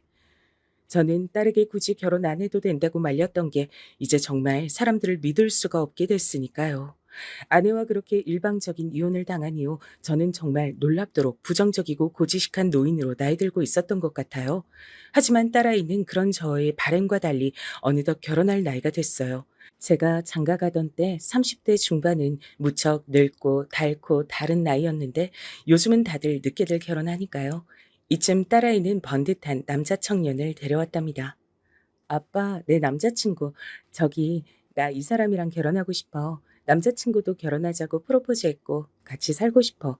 아빠가 허락해줬으면 좋겠어. 이때 눈을 들어서 제 앞에 서 있는 그 청년을 봤는데 키도 180 정도 돼 보이는 아주 훤칠한 키에 얼굴도 시원시원하게 잘생겼더군요. 그래. 근데 둘이 만난 지 얼마나 됐다고 했나? 1년 좀 넘었다고 했던가? 요즘 다들 늦게 결혼들 하는데 너무 서두르지 말고 천천히 만나다 하지 그래. 에이, 참. 아빠, 난 연애를 허락받으러 온 게 아니라 결혼 허락받으러 온 거야. 나 더 나이 먹어서 결혼하기 싫다니까. 이미 딸아이는 크게 결심을 하고 왔고 결국 저도 어찌어찌 결혼을 시키게 됐어요. 상견례 때 보니 안 싸더니 꽤 까다롭게 보이긴 했지만 그래도 말로는 안심을 시켜주더군요. 저는 우리 수연이 보자마자 너무 참하고 이뻐서 딸이 하나 더 생긴 기분이 들더라고요. 묘하게 우리 딸이랑 닮은 것 같기도 하고 암튼 우리 집에 너무 좋은 식구가 온 것 같아요. 우리 수연이 이쁘게 봐주시면 저야 감사하죠. 승현군 같은 멋진 아드님을 사위로 맡게 돼서 아주 든든하네요. 이렇게 훈훈하게 인사를 했고 다수 무뚝뚝해 보이던 바깥 사돈은 대뜸 이런 걸 묻더라고요. 그런데 제가 우리 아들한테 듣자하니 혼자 우리 예비 며느리를 키우셨다고요? 남자가 혼자 그렇게 키우기 쉽지 않은데 대단하시네요. 저라면 그리 못 살았을 겁니다. 별 말씀을요. 저 역시 엄청 고생하고 힘들게 살았어요. 이제서 딸 보내게 되니 시원섭섭한 마음이 드네요. 언제든 아이들 보고 살면 되죠. 요즘은 너나 할 것 없이 양가도 자주 오가고 하는 시대니까요. 저 역시 부족한 아들놈 잘 부탁드립니다. 이런 대화를 다들 격식 있게 맞춰서 나누고 그리고 결혼식 때 또 보고 이후로는 볼 일이 정말 없었어요. 딸은 시댁 근처에 집을 얻었고 저는 원체 먼 곳에 살고 있어서 얼굴을 자주 보기 힘들었답니다. 제가 알기로 딸에게는 남편과 남편의 누나, 그러니까 사돈처녀가 있었는데요. 아직 시집을 안 갔다고 하더군요. 우리 형님 결혼 준비하던 남자가 있었는데 잘 안 돼서 파혼했나 봐. 그래서 결혼 얘기에 엄청 민감해. 나 결혼식 때에도 안 온다는 걸 어머니 아버님이 엄청 싸우고 야단쳐가지고 오게 한 거야. 형님도 상처가 많은 것 같아. 저런, 그런 일이 있으면 마음도 다치고 한동안 누구 만나기도 힘들겠지. 그러게 인연 만나는 게 쉬운 게 아니야. 그리고 넌 아직도 네 엄마랑 연락 안 하니? 그러자 딸내미가 숨을 크게 들이쉬더니 결심한 듯 어렵게 말하더군요. 아빠한텐 말을 못한 거 미안하게 생각하는데 아빠 이해해줘. 나도 결혼할 때 되니까 엄마 생각이 좀 나더라고. 그래서 한번 만났어. 결혼식 얘기했더니 엄마가 100만 원 챙겨줬어. 뭐야? 아, 그래. 어쩔 수 없지. 너한텐 엄마니까 너도 엄마 생각이 났었겠지. 그래. 엄마 뭐라고 하는데? 엄마 뭐 별말 할 게 있겠어. 결혼하는 거 알고 예복 이쁜 거 한 벌 해준다면서 백화점 같이 갔었어. 엄마 너무 나이 들고 늙었어. 고생 많이 한 것 같아. 그래, 뭐 그 뒤로 시간이 그렇게 흘렀으니 당연히 늙었겠지. 그런데 딸은 이때 뭔가 바라는 게 있는 것처럼 의미심장하게 말을 하더군요. 엄마, 그렇게 우리 두고 나가서 전혀 평탄하게 살지 못했대. 같이 나간 이혼한 아줌마들끼리 어울려 살다가 거기서도 배신당하고 외할머니나 삼촌들한테도 사람 취급 못 받았다던데. 자식이랑 남편 두고 나가서 어찌 그리 사냐고 했대. 외할머니도 재작년에 돌아가셨다더라. 그래, 아빠가 전부 모르는 일 천지네. 암튼 알겠어. 혹시나 몰라서. 이제 난 정말로 아빠한테 분리돼서 나온 거니까 만약에 만약을 대비해서 엄마 연락처 줄게. 쓸 일 없으면 안 써도 돼. 대신 연락할 일 있음 너무 고민 많이 하지 말고 연락해봐. 그러면서 딸은 저에게 아내 연락처를 주었고 저는 그냥 받아두기만 했어요. 그리고 얼마쯤 지나 딸은 저에게 아주 기쁜 소식을 알렸어요. 아빠, 나 이런 말 하려니까 진짜 신기하고 좀 놀라운데 나 뱃속에 아기가 있다? 신기하지? 아빠 딸내미가 엄마가 된대. 아기가 생겼어. 아빠, 아빠. 아, 이 말을 들으니 얼마나 여러 가지 감정들이 교차하던지 뭐라고 말을 하면 좋을지 생각이 딱 안 나더라고요. 아, 그래. 아이고, 좋은 일이구나. 저는 여자가 아니라서 아기를 낳는 고통이 어떤지 모르지만 아무튼 딸이 앞으로 큰일을 앞두고 있다는 것 정도는 예상이 갔어요. 그리고 여러모로 딸이 걱정스럽고 안쓰럽고 그저 마음이 쓰일 뿐이었죠. 그러고 한 달쯤 지나 딸과 사위가 함께 밥을 먹었는데 사위는 여전히 절 어려워하더군요. 아버님은 손주와 손녀 중 어느 쪽이 좋으세요? 이제 좀 시간이 지나면 성별을 알 수 있거든요. 그게 뭐가 중요한가? 그냥 건강히 낳기만 하면 그만이지. 어느 쪽이건 난 너무 좋을 것 같아. 사돈들께서도 좋아하시지? 그럼요. 집에서 제가 가장 먼저 결혼한 데다 아이까지 생겼으니 엄청 좋아하세요.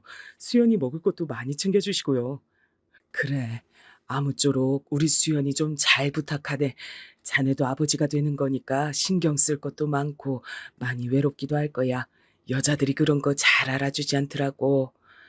그러면서 저는 사위 온 매무새를 한 번 더 다듬어 주었고 이제 막 초기에서 안정기로 넘어가는 딸의 뒷모습을 보며 여러 생각에 잠겼답니다. 아내로부터 제품으로 넘어와 눈도 못 뜨고 간신히 울어가며 몸을 부르르 떨어대던 그 아기가 한쪽 부모가 없는 상황에서 참으로 어렵게 자랐으니까요.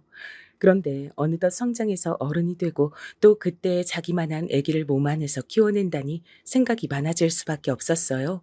못해주고 안쓰러운 기억만이 제 안에 남아있을 뿐이었어요.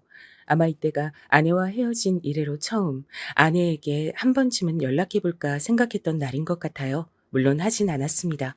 그러고 3주쯤 지나 저는 때 아닌 뉴스를 딸에게 접어들고 전화를 떨구게 되었답니다. 겨우 다시 허둥지둥 주워들고 힘겹게 받아 딸의 안부를 물었어요.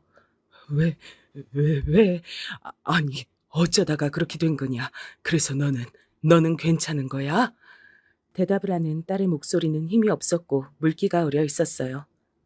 그럼 아빠, 난 괜찮아. 애기만 불쌍하지 뭐. 그봐, 나 늦게 결혼한 거 맞다니까. 아주 작은 충격에도 이렇게 애기 떠나보내기도 하나 봐. 더 어리고 젊은 엄마였으면 애기 단단하게 잘 붙잡고 있었겠지? 저는 이때 너무 절망할 수밖에 없었던 게 딸아이가 그만 초기에 아기를 보내게 된 거예요. 이유는 뭐 그냥 종잡을 수가 없다지만 너무 힘들어하더라고요. 당시에 저는 사위에게 전화를 해볼까 하다가 딸이 엄청 말리길래 그만뒀어요. 전화해서 뭔 말을 할 게 있어, 아빠. 뭐 사위 붙잡고 통곡이라도 하고 위로라도 하게? 우리는 우리가 알아서 잘 소화시킬 테니까 아빠 너무 걱정하지 마. 난 나대로 추스르면 되니까.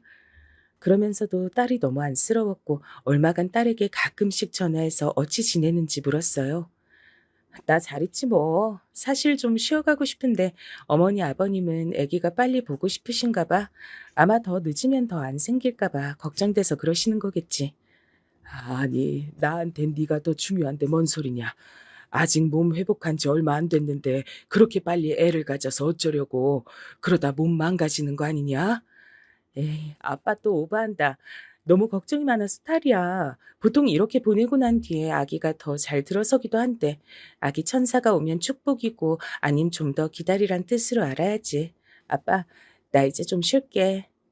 그러면서 딸아이는 전화를 끊었고 전 근처에 살아서 뭔가를 해줄 수 없음이 너무 가슴 아팠어요. 결국 이렇게 따져보면 또 저의 경제적인 형편이 마음에 걸리고 돈이라도 여유 있었다면 딸 근처에 살면서 도왔을 텐데 너무 많은 것들이 절 힘들게 만들더라고요.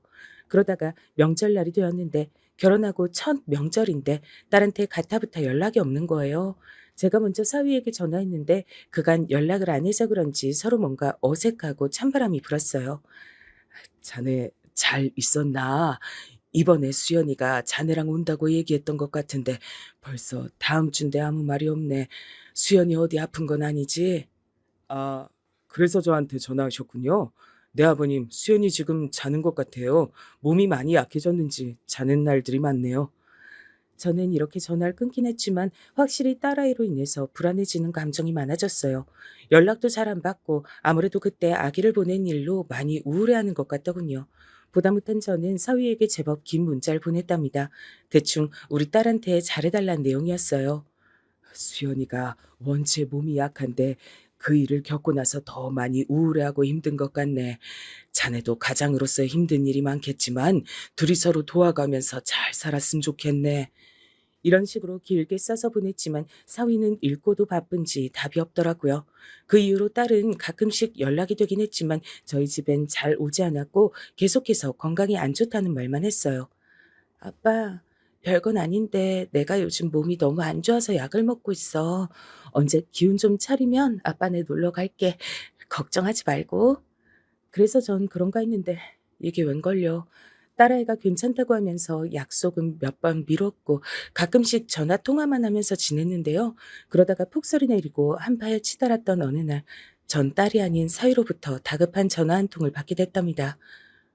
잠깐 자네 그게 무슨 우리 수연이 말하는 건가?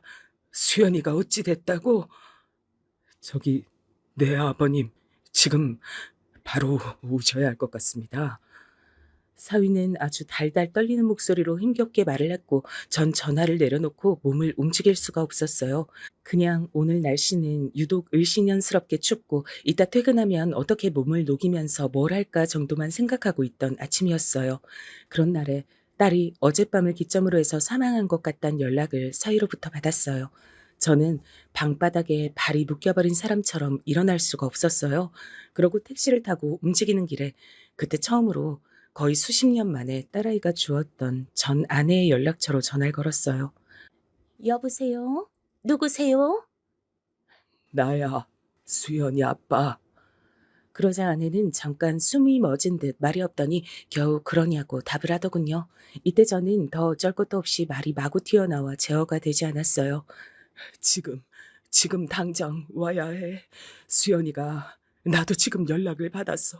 당신 지금 와야 해. 응? 무슨 소리야? 당신 말을 좀 알아듣게 해. 수연이가 하늘나라에 갔대. 사위한테 연락받았어. 아, 그게 무슨 말이야? 세상에, 말도 안 돼. 어디라고 지금? 이리하여 저와 아내는 정말 얼마 만에 얼굴을 마주한 건지 모르겠더라고요. 하필 그렇게 해서 만나게 되는 계기가 우리 둘 사이의 유일한 공통점이었던 우리 수연이 때문이라니. 게다가 그 수연이는 우리 곁에 없다니 말이 되나요? 장례를 치르면서 저와 아내는 그 어떤 언쟁도 하지 않았어요. 저도 처음에는 아내가 저를 보자마자 제 탓을 하지 않을까 싶었어요. 제 탓을 하는 자체가 이상한 거지만 워낙에 상식이 없는 사람이니까요. 하지만 아내는 와서 되도록 울지 않았고 이래저래 감정을 드러내지 않고 사람들을 맞았어요. 침울한 얼굴의 사위를 그날 처음 본 아내는 많이 묻지도 않고 형식적인 것들만 제게 묻더라고요. 수연이한테 마지막 연락이 애기 보냈다는 말만 들었는데 그게 이유인 거야? 글쎄, 나도 모르겠어. 사위도 그렇고 다들 그 때문인 거 아니냐고 생각하는 것 같아. 딸은 정말 싸늘한 죽음으로 발견됐고 처음에 그걸 알아차린 사위도 엄청난 충격에 휩싸인 듯 했어요. 결혼한 지 1년 남짓, 이제 막 지난 신혼부부였으니 얼마나 고통이 크고 충격이 컸을까요? 사돈 쪽과 아주 형식적인 이야기들만 나눴지만 마음은 전혀 정리되지 않았어요. 당연한 것 아닐까요? 이때 안사돈이 조심스럽게 말을 꺼내더군요. 아무리 봐도 우리 수연이가 아기 때문에 많이 상심한 것 같아요. 우리 아들 말론 평소에도 우울증이 있었대는데. 평소 우울증이요? 우리 수연이한테요? 그런 건 없었던 걸로 기억합니다만. 아무래도 그런 게 있으니까 그런 선택을 했겠죠. 그리고 이렇게 혼자 된 우리 승연이가 너무 짠해서 원. 아니 저기 사돈도 상심이 크시겠지만 쟤도 보통 충격받은 게 아니거든요. 휴, 저는 이때 제 마음을 추스릴 수도 없었지만 당장 사돈 댁에도 여러모로 면목이 없어지더군요. 딸을 잃은 슬픔만 하겠냐고 말들이야 그렇게 하지만 엄연히 남이었고 이제도 남이 될 관계잖아요. 좀 야속하게 들릴 만한 얘기들을 그제서 하는데 듣기 힘들었어요. 그래서 그렇게 괴로워한다는 사위를 붙잡고 물었는데요. 저는 뭔가 계속 개운하지 않았답니다. 수연이가 나랑 연락도 점점 줄어들긴 했어. 근데 얘가 이런 말은 좀 그렇지만 정말 그렇게 갔다는 게 믿기지 않아서 그러네. 무슨 다른 일은 없었나? 다른 일이 뭐가 있겠습니까? 저도 알 수만 있다면 알고 싶어요, 아버님. 지금 저도 너무 마음이 힘들고 다시 연락드리겠습니다, 아버님. 이러면서 사위는 제 앞에서 사라졌고 저는 얼마간 집에서 움직이질 못했어요. 그러던 중 전 아내가 연락이 대뜸 오더니 우리 집으로 오겠단 거예요. 무슨 일이야? 뭐 때문에 오려고? 그러지 말고 나랑 그 수연이 시댁 거기 좀 가보자. 아님 수연이 신혼집이라도. 그 사위놈 내가 수연이 엄마라는데도 인사도 까딱거리며 잘 안 하더라고. 아무리 젊은 나이에 부인이랑 사별했고 나랑도 이번 처음 봤대지만 도통 수연이에 대한 마음이 잘 안 느껴져. 이제 와서 뭘 어쩌려고. 그러게 사위들이고 둘이 만날 때 진즉 친정 엄마 노릇 늦게라도 하든가. 지금 뭘 바라는 거야? 그렇게 흥분할 일이 아니야. 이제 와서 장모님 대접받자는 것도 아니고 난 그냥 가서 수연이 흔적을 더 얻어오고 싶어. 어차피 정리하러 가야 되잖아. 당신 혼자 못할 거야 아마. 사위도 있으니까 알아서 하겠지만 나도 가서 돌봐야 되는데. 그래, 발이 너무 안 떨어졌어. 저는 장례식장에 있던 딸 영정 사진이며 가는 길 끝까지 봤음에도 왜 딸아이가 살던 집에는 쉽사리 못 가겠던 걸까요? 아무튼 그 자리에 전 아내가 함께 해주었는데요. 특별한 생각 없이 주소만 보고 찾아갔던 사돈집 입구에선 먹음직스러운 냄새가 현관문 너머로 흘러나오더군요. 심지어 문도 반쯤 열려 있어서 배를 누르기도 애매한 상황이었어요. 뭐야? 이 집 맞아? 고기를 구워 먹는 건가? 어머, 근데 이해가 안 간다. 며느리 상을 치른 집에서 이렇게 거하게 먹고 앉았을 일이야? 뭐 법으로 금지된 것도 아니지만 참 거시기하네.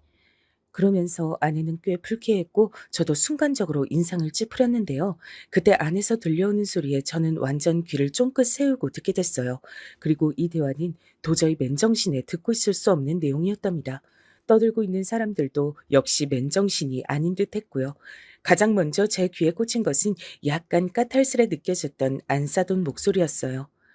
솔직히 나는 그날 걔 친정아버지 보는데 심장이 덜컹하더라고. 설마 그 뭐지 그 수연이가 지 아빠한테 얘기하진 않았겠지? 너랑 혜정이 얘기는 안 했을 거 아니야? 그걸 설마 말했을까? 내가 볼 때 장인어른은 절대 알고도 참을 타입은 아니야. 재혼인 얘기까진 모르니까 허락하셨겠지. 여기서 전 눈이 퍼뜩 띄었고 아내는 절 곧바로 주시하더니 작게 읊조렸어요. 이게 무슨 소리야? 재혼이라니 당신 몰랐어? 저는 이때 고개를 끄덕였고 이후로 이어지는 말을 하나도 놓치고 싶지 않아 숨을 들이마셨어요. 아무튼 재수없게 됐지 뭐야. 그날 그렇게 할 게 뭐람. 어휴, 난 괜히 찜찜해. 내가 일 저지른 것 같잖아 꼭. 엄마가 너무 과민한 거야. 그리고 걔도 어지간히 예민한 거고 재혼인 거 지도 알고 결혼했으면서 내가 혜정이랑 다시 결혼한다는 것도 아닌데 수연이가 거의 발작 수준으로 과하게 굴었지. 이 부분부터 저랑 아내는 거의 이러다 숨 넘어가겠다 싶을 정도로 소리를 죽이느라 고통을 받게 됐답니다. 도저히 대충 넘겨들을 얘기가 아니었으니까요. 상황이 이렇게 된 거 안타깝긴 하지만 어쩌겠냐. 산 사람은 살아야지. 그러게 누가 그깟 남편 이전 여자 일로 이렇게 목숨을 함부로 하랬나. 어휴 을신연스러워서 이게 뭐야. 멀쩡히 잘 나가던 집에 재수만 옴붙게 생겼네. 좌우지간 이건 무덤깍지 다들 입 꾹 닫고 가야지. 목에 뭐가 들어와도 말하면 안 되는 거야. 그리고 승연이 너도 이번에 교통정리 확실히 해. 혜정이랑 다시 살 건지 말 건지 내가 볼 때 니들 여전히 미련 있어 배더만. 나는 그럴 마음 있는데 혜정이가 없대잖아. 이혼한 뒤로 그냥 즐기면서 살자 그랬어. 나보곤 재혼한 와이프랑 애도 낳아서 잘 키우라고까지 하던데 그 정도면 나랑 합칠 생각은 없나 봐. 전 여기서 심장이 쿵쿵 뛰다 못해 기절할 지경이었어요. 재혼이라니. 아무리 들어봐도 저 말본새는 우리 수연이도 알고 있었단 거잖아요. 게다가 이미 살다가 헤어진 듯한 저 혜정이란 여자와 중간에 만나기라도 했던 것 같더군요. 그런데 그들은 너무나 아무렇지 않게 마치 가십거리를 다루듯이 여전히 부어라 마셔라 하면서 말을 하는 거예요. 좌우지간 네 누나가 경고할 때 들었어야지. 나도 같은 여자로서 비슷한 생각이긴 해.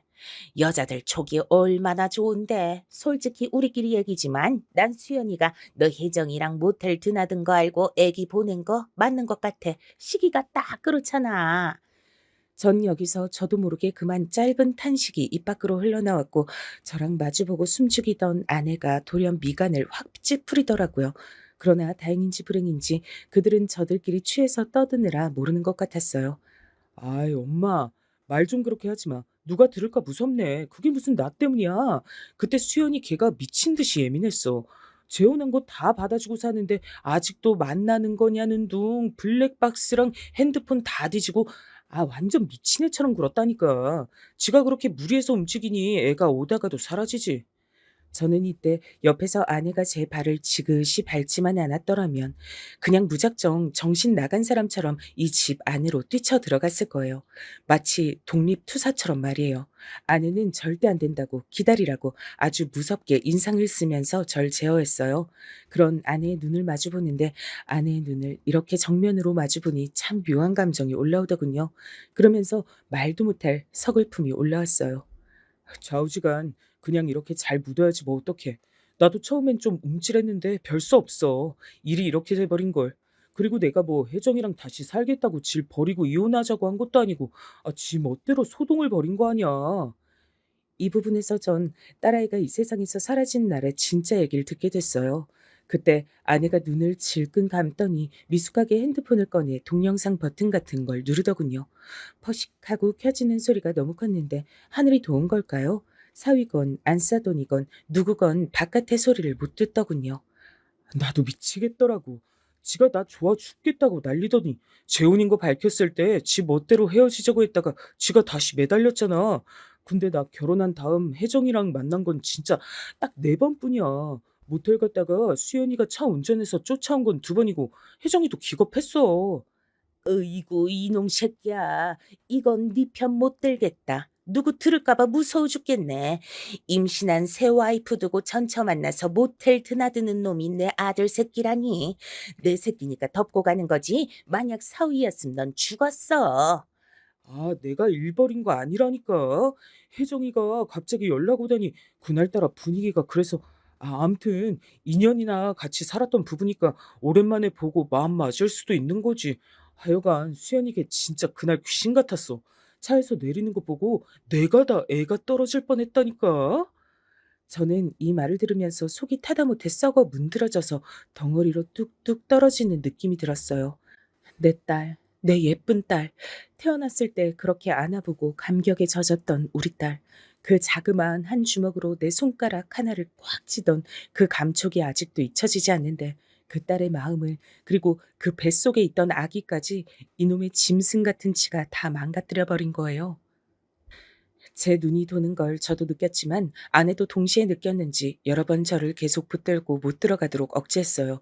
나중엔 참다 못해 양쪽 눈에서 눈물이 흐르더군요. 우리 딸은 스스로 목숨을 거두었다곤 하나 사실 저들로 인해 영혼을 난도질 당한 거나 다름이 없는 것이었죠. 얼마나 괴로웠으면, 아이가 얼마나 가슴이 찢어지고 숨을 쉴 수 없었으면 그런 선택까지 했던 것일까요? 결국 저는 얼굴을 부여잡고 주저앉았고 아내 역시 속으로 피울음을 삼키며 참는 추미새가 제 귀에 들려오더군요. 아내는 계속 꾹 참고 문가 쪽으로 핸드폰을 들이대고 있다가 한 10여 분쯤 더 지나서 끄더라고요. 그리고 서둘러 절 재촉해서 그 집 현관 쪽을 지나 밖으로 나왔어요. 차에 올라탄 전 아무것도 할 수 없었고 아내는 그 영상이 촬영된 것만 몇 번 확인하더니 그제서 온몸에 얼굴을 파묻고 움직이질 않더군요.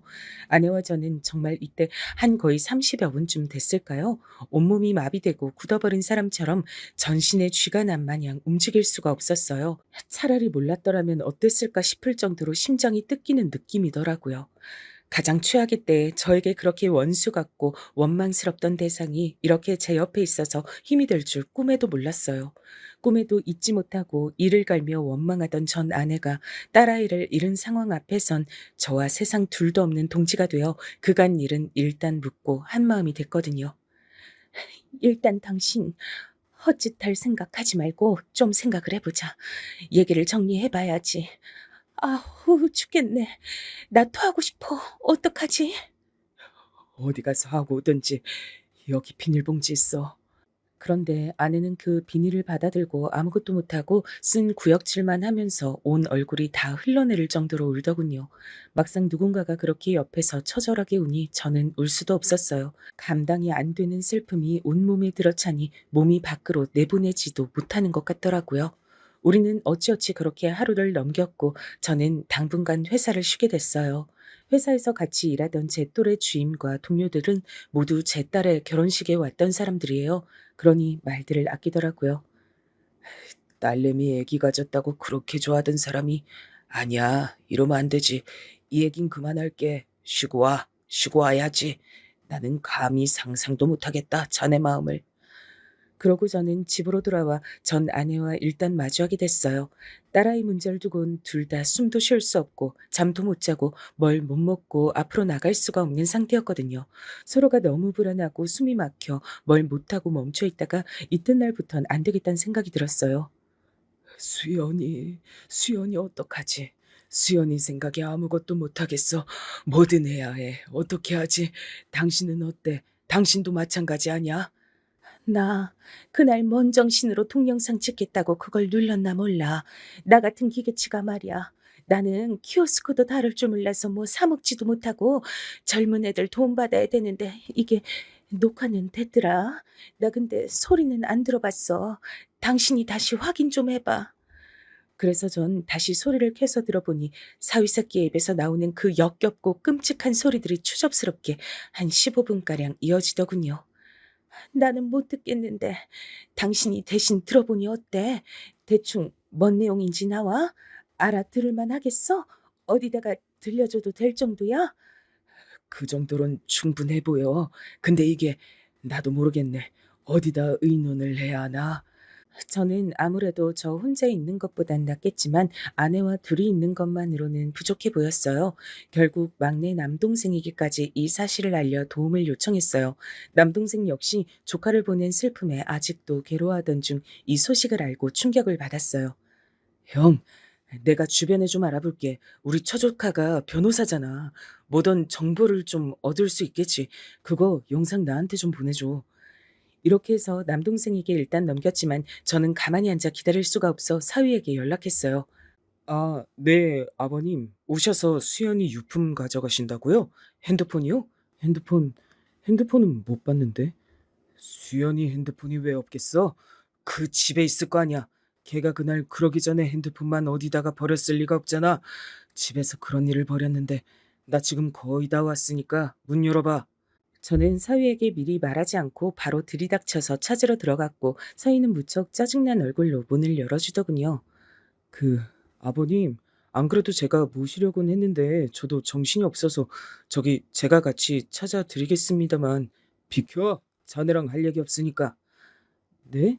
아니 갑자기 저기 왜 그러세요 아버님? 저한테 뭐. 저는 여기서 곧장 사위를 돌아보며 말했어요. 수연이 자네가 죽인 거야. 그렇게 하자. 자네도 그렇게 알고 있지? 그러자 사위는 지나가다 우박이라도 맞은 얼굴로 절 쳐다보더군요. 아버님, 저 지금 하나부터 열까지 하나도 이해가 안 갑니다만 그게 대체 무슨 말씀이세요? 좀 이해를 시켜주셔야. 여기가 안방인가? 그거 비켜보래도. 저는 아직도 수연이 흔적이 보이는 화장품들이 질비하게 놓여있는 화장대 쪽을 봤어요. 거기에는 자주 들고 다니는 듯한 작은 가방들이 있길래 무조건 손을 집어넣어 핸드폰을 찾았죠. 남동생이 저에게 핸드폰은 꼭 필요하다고 말했거든요. 증거가 많으면 많을수록 좋으니까 되도록 그 조카 사이놈 거슬리긴 하지 말고 핸드폰만 찾아서 나오면 될 거야. 사실 저기 형수님이 녹음해둔 영상만으로도 증거가 되긴 할 텐데 일단은 불법 녹음이니까 뭐가 더 있으면 좋을 것 같아. 그리하여 저는 핸드폰을 손에 꼭 쥐었고 서희는 이때 엄청 소스라치게 놀라더군요. 제가 이렇게 불시에 올 줄 몰랐던 것 같고 자기를 향하는 태도가 급변한 거며 어쩌면 지한테 아주 불리할 수 있을 핸드폰이 저한테 넘어간 걸 보니 표정이 이상해지더라고요. 아버님, 저기 잠깐요. 지금 바로 가시게요? 저기 여기 수연이 물건 더 있는데 더 보시고 잠깐 좀 더. 아니, 나 가야 돼. 밖에 차 세워놨어. 잘 있게나. 저는 일단 찾은 건 찾았고 당황하는 사이놈 얼굴을 보니까 더더욱 이대로 조용히 나가야겠더군요. 정말 신발을 대충 고쳐 신고서 막 나가려는 차에 사이는 또 저를 붙잡으려는 거예요. 아버님, 잠시만요. 어디 가시게요? 이러다가 거의 몸이 부대끼면서 핸드폰을 떨굴 뻔했고 저는 억지로 몸을 굽혀서 문을 박차고 그대로 뛰어나갔어요. 이놈 새끼는 얼마나 속이 쫄아들었는지 끝까지 덩치 큰 놈이 제 차까지 따라붙는 통에 저도 숨이 안 쉬어질 정도로 긴장됐어요. 아버님! 곧장 저는 시동을 걸고 횡하니 나가버렸고 한참 나가 사거리쯤 가서야 겨우 숨을 돌렸는데 이때 여차하면 큰 사고를 낼 뻔했죠. 진짜 뭔 정신줄로 쭉 나왔는지 아직도 기억이 안 날 정도니까요. 그러고 나와서 우리 집에서 열어본 딸의 핸드폰 안엔 저만 봐선 감이 다 안 잡히더라고요. 아내는 이때 열어서 보더니 톡이며 메시지며 사진첩이며 이런 것들을 다 보더라고요. 수연이 나랑도 연락을 해왔으니까 이기 집에 초음파 사진도 보내주고 있는데 어디 봐봐. 그런데 거기 안엔 딸이 서희와 나눈 통 메시지가 있었어요. 그 내용들을 보니 왜 그렇게 서희가 발악을 하고 쫓아왔는지 이해가 되더군요. 이후로 저한테 연락을 할 법도 한데 안 하는 걸 보니 포기한 건지 아님 멍 꿍꿍인지 알 수가 없었어요. 이놈 새끼, 이거 봐봐. 수연이 말은 쌍무시하네. 와, 여기에도 증거랄 게 있어. 수연이가 저놈 새끼 바람 피우는 거 찍어다가 증거로 몇 번 보냈었어. 근데 이 새끼가 잡아떼는 거잖아, 지금. 이거 뭐지? 서방님 조카한테 보내야겠네. 결국 우리는 머리를 쥐어뜯어가며 보다가 봐도 잘 모르겠어서 우선은 동생네 보냈고요. 저는 더 참을 수가 없어 사위 새끼가 아닌 안사돈에게 전화를 걸었어요. 우리 수연이 그쪽 집 때문에 그렇게 된 거 알게 됐어요. 저 승현이 새끼랑 그놈이랑은 노란한 전청가 뭔가 싹 다 고소할 거예요. 사별 전에 둘이 외도했고 놀아났고 우리 딸은 그 때문에 지 애기도 보내고 본인 목숨도 잃었어요. 저는 그쪽 아들 그냥 두지 않을 겁니다. 하지만 이 집 안사돈도 그 자식의 그 어미라고 보통 인간은 아니었더라고요. 불쌍한 우리 수연이 처음부터 이런 집이랑 엮이면 안 됐었는데 지옥 불구덩이에 들어갔던 거예요. 듣자 하니 말을 진짜 거침없이 막 하시는데 증거 있으신 거예요? 이거 사람 괜시리 윽박지르고 하시는 거 나도 다 걸어서 소송할 거예요. 우리 승연이한테 연락 받았는데 겁도 없이 남의 집 자식을 갖다가 그따위로 부르시네요. 어디 결혼한 지 1년도 안 돼서 재수 온 붙은 짓거리 하는 딸년을 보내놓고 뭐요? 제 마음 같아선 이 말 듣고 곧장 쫓아다 다 깨부수고 싶었지만 전 아내와 남동생의 만류와 지도로 인해 참았어요. 그리고 조용히 변호사를 통해 충분히 상담을 하고 해서 증거들을 가지고 이들을 고소했죠. 상간 소송부터 시작하니 그쪽 전처인지 뭔지 아는 여자애는 난리가 났더군요. 전 진짜 몰라요. 아무것도 몰랐어요. 전 남편이 전 남편이 진짜 자긴 결혼하지 않았다고 했단 말이에요. 왜 제가 소송을 당해요? 이런 와중에 사위도 개떡 같은 반응을 보였답니다. 아, 진짜 듣자 하니 무슨 개소리세요. 제가 수연이를 그렇게 만들다니. 어디서 개떡 같은 내용들을 증거랍시고 가져와서 저 진짜 자다가 괜히 어디 두드려 맞는 느낌이에요. 자신 있으세요? 제가 무슨 바람을 피워요. 수연이도 제가 재혼인 거 다 안다고요. 그냥 전처 만나고 온 거예요. 하지만 딸 핸드폰에 있는 통 내용이나 바람 피운 증거를 모아둔 내역들이 싹 다 정리가 되어 외도 증거로서 채택이 되긴 했답니다. 이후로 소송 방향이라든지 이런 것들이 우리 눈에 시원치 않았어요. 돈을 얼마를 받는다 한들 많이 받아도 적게 받아도 그렇게 속이 풀릴 것 같진 않겠더군요. 결국 저는 그 전철한 여자애를 몰래 만났어요. 아내와 함께요. 이혼하고 전 남편 좀 만난 걸로 상간 옆구리 붓기 싫지? 근데 당신 때문에 우리 딸이 저렇게 됐어. 무섭지 않아? 근데 우린 다 필요 없어. 저놈 새끼랑 가족들만 다 뒤엎어 버릴 거야. 그쪽이 좀 도와줬으면 좋겠는데. 제가 뭘 어떻게요? 저 진짜 몰랐어요. 제발 한 번만 봐주세요. 저희 엄마 알면 진짜 쓰러져요.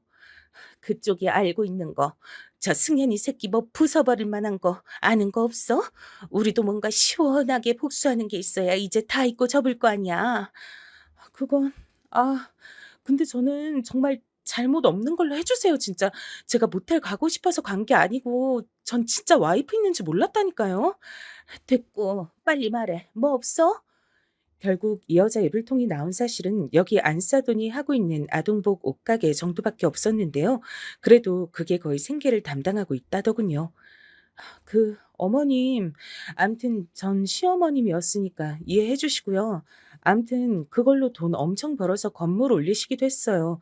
지금은 관리만 겨우 한다고 하지만 그게 제일 타격이 크긴 할 건데, 저 진짜 무서워요. 제 얘기는 하지 마세요. 그리하여 우리는 어느 정도 벌금 물을 각오를 하고요. 전단지를 만들어 안사돈 아동복 가게 앞에 도배를 했어요. 새벽에 말이에요. 어느 정도 파급력이 있었는지 모르겠지만 적어도 안사돈이 출근해서 그 광경을 보기 직전까진 동네 사람들이 사진을 꽤 찍었나 봐요. 여기저기 퍼지고 알려졌으니까요. 이때 정말 대단한 싸움으로 가기 이전에 저희는 벌금 얼마 물고 끝내긴 했는데 안사돈네는 타격이 어마어마했어요. 진짜 돌아버린 거 아니에요? 나 이거 다 손해배상 청구할 거야. 어쩔 거예요? 와, 나 여기 지금 몇십 년째 여진 고객들이 얼만데 거기 내 아들 얼굴을 넣어가지고 전단지를 만들어? 나 장사하면서 애지간한 바닥 다 봐가며 살아온 사람이야. 니네 진짜 다 죽을 줄 알아. 그러자 아무래도 여자들에게 말이 딸린 절 대신에 전 아내가 나서서 반박했어요. 야, 너 할 테면 어디 해봐. 넌 그래도 네 새끼 숨은 붙어 있지? 내 새끼는 네 새끼 애까지 보내고 이제 세상에 없고 만질 수도 없다. 너 자식 잃은 인간이 어디까지 맛이 갔는지 직접 못 겪어봤지? 나도 안 겪어봐서 내 끝을 모르겠어. 한번 제대로 겪어볼래? 그러니 안사돈도 주제에 찔린 게 있고 지들 입 놀리던 거 녹음돼서 증거로 돌던 것까지 있으니 뭐라 입을 더 못 대더라고요. 뭐? 손해배상? 놀고 앉았네. 해봐. 난 그럼 방송에 제보한다. 너 한국에서 발 못 붙이게 할 거야. 네 자식 그냥 다 끝까지 숨도 못 쉬게 묻어버릴 수도 있어. 여기까지 실랑이를 벌이니 비로소 안 써둔 도 입을 다물었고 온 얼굴이 울퉁불퉁 실룩거리면서도 받아치질 못하더군요. 그렇게 안 써둔네 그 자그마한 가게를 운영하는 꼬마 건물은 몇 달 뒤 1층은 임대가 나왔고 평이 점점 나빠지면서 층별로 공실이 되더군요. 그딴 것 따위로 나와 아내 그리고 수연이를 아는 모든 가족들의 분이 해소될 리도 없고 그래서도 안 되겠지만 묻히지 않고 이렇게 처리를 해나가고 있다는 것이 실감이 안 나네요. 서이놈도 지 엄마가 평생을 일궈서 그나마 갖추고 있던 저 모양새가 그 가게에 물려받으려다가 실패하게 되어 적잖게 놀란 눈치긴 해요. 일단 더 묻어버리고 싶지만 저와 전 아내는 우선은 숨을 고르고 있는 상태입니다. 사위는 얼마 전에 전화가 와서 제발 봐달라고 무릎 꿇고 하루 종일도 있겠다며 빌어대는데 어림도 없어요. 뭐래도 분이 풀리지 않겠지만 우리의 복수는 계속 이어질 예정이고 일단 지금까지 온 것을 조금은 정리하고 싶어 이렇게 적어보고 어느새 사연을 보내기까지 했네요. 이런저런 상황 때문에 완전히 적나라하게 자세히 적을 순 없고 애둘러 표현한 부분도 있지만 대부분은 사실이랍니다. 뭘 한다 해도 자식을 잃은 우리의 마음이 달래질 일은 없을 거예요. 우리의 숨을 거둘 때까지도요. 하지만 아무것도 안 하고 살아갈 수 없기에 이렇게 움직이는 것뿐입니다. 잠깐 숨을 고르고 싶어 조금은 저도 살고 제 숨을 내어보고자 이렇게 제 얘기를 하고 보내보게 됐습니다. 긴 얘기 들어주셔서 감사하고 또 감사할 뿐입니다. 건강하십시오.